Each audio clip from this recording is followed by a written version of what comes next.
Okay, so let's now have subtracting simple fractions. So let's have similar fractions first. So we have here some examples. Let's have number 1, 2/4 minus 1/4. Since they are similar fractions, when we say similar fractions, the denominators are the same. First step, we're just going to copy the common denominator, which is 4. Then, we're going to subtract the numerators. 2 minus 1 equals 1. Therefore, the final answer is 1/4 or 1/4. Next, 5/9 minus 2/9. Again, they are similar fractions. So we're just going to copy the common denominator, which is 9. Then, subtract the numerators. 5 minus 2 equals 3. 3/9. So 3/9 is not yet the final answer. Why? Because we need to reduce this fraction into its simplest form. So, how are we going to reduce a fraction to its simplest form? First, we're going to think, or we're going to give the GCF, or the greatest common factor of the given numbers. So the given numbers are 3 and 9. The GCF is 3. So if we're going to divide 3 by 3, that is equal to 1. 9 divided by 3 is equal to 3. Therefore, the simplest form is 1/3, or the final answer is 1/3.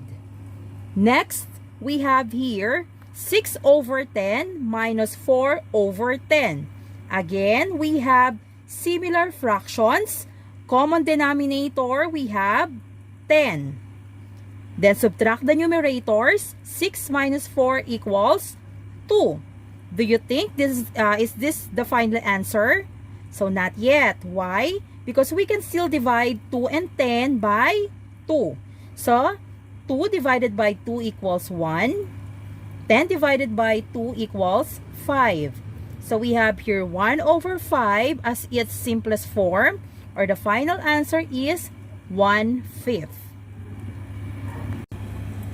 Okay, so now let's move on to dissimilar fractions. So when we say dissimilar fractions, those are fractions having different denominators.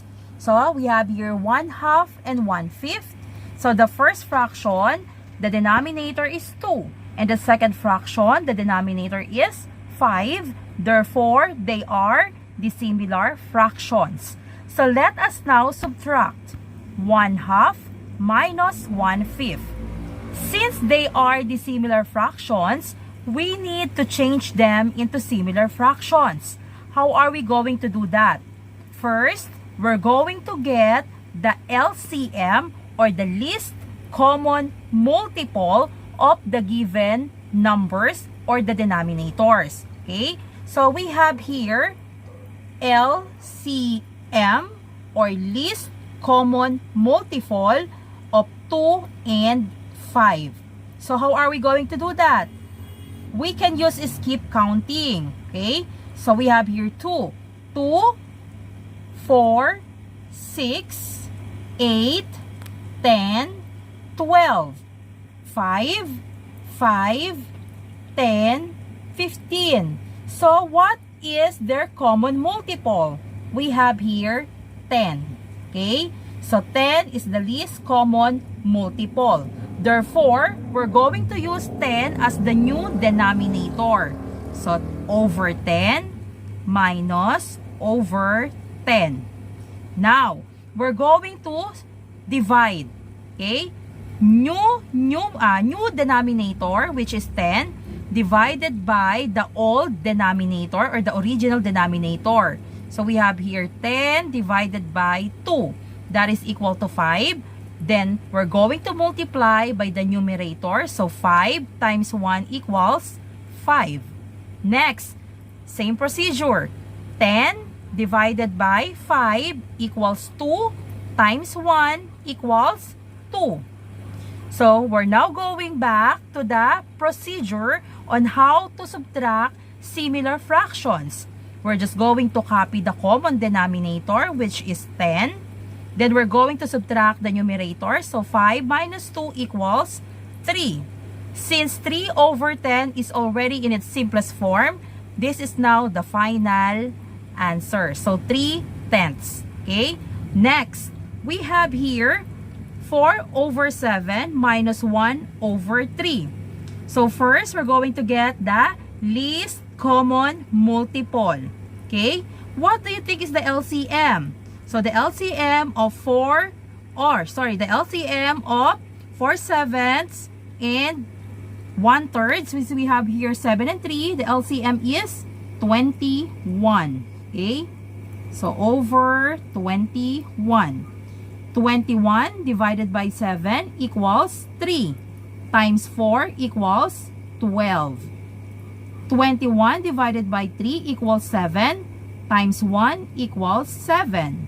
So we're going to subtract, applying the rules in subtracting similar fractions. Common denominator is 21. Subtract 12 minus 7 equals 5. So 5 over 21 is the final answer. This fraction is already in its simplest form. Okay? Last example. We have here 9 over 10 minus 3 over 4. What do you think is the LCM or the least common multiple? So the LCM is 40. Do you think 40? We can use 20. Okay? So we have here over 20. So 20 divided by 10 equals 2 times 9 equals 18. 20 divided by 4 equals 5 times 3 equals 15. So we have here common denominator 20. Subtract 18 minus 15 equals 3. So 3 over 20 is the final answer. So that's the process or the procedure on how we do or we subtract simple fractions.